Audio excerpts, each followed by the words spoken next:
wajjinu. Guyyaadha innino ni agarame wajjinu. Guyyaadha innino ni agarame wajjinu.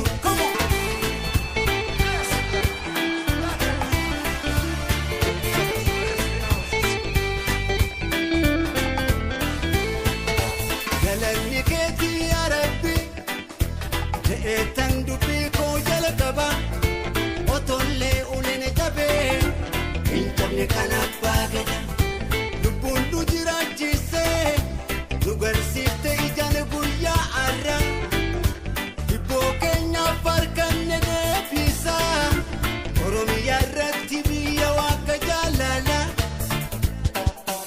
gammachuu kophaana ji'a gammachuu kophaana ji'a gammachuu kophaana ji'a gammachuu kophaana ji'a duumessin golguu ifa aduu birra gammachuu seenaa ayyaana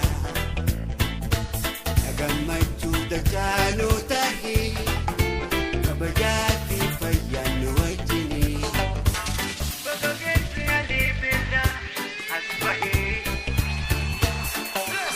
Bagageessi alii birra as bahee. Guyyaadha innino ni agarame wajjinu. Guyyaadha innino ni agarame wajjinu. Guyyaadha innino ni agarame wajjinu. Guyyaadha innino ni agarame wajjinu.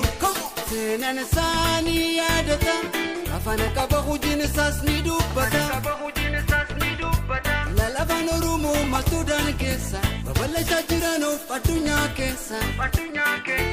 Akkuma Martin Luther King jee I have a dream one day. Sammuu nama garoomsa mul'ata dhugaa dubbinisa. Guyyaadha innino ni agarame wajjinu. Birraan nu baree qabsoon alii birraa abduu dhugoomsa.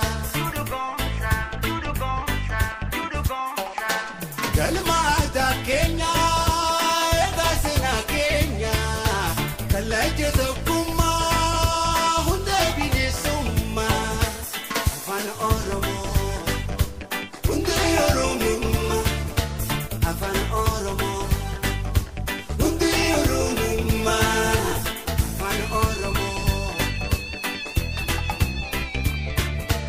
afaan Oromoo. Guyyaadha innino ni agarame wajjinu. Guyyaadha innino ni agarame wajjinu.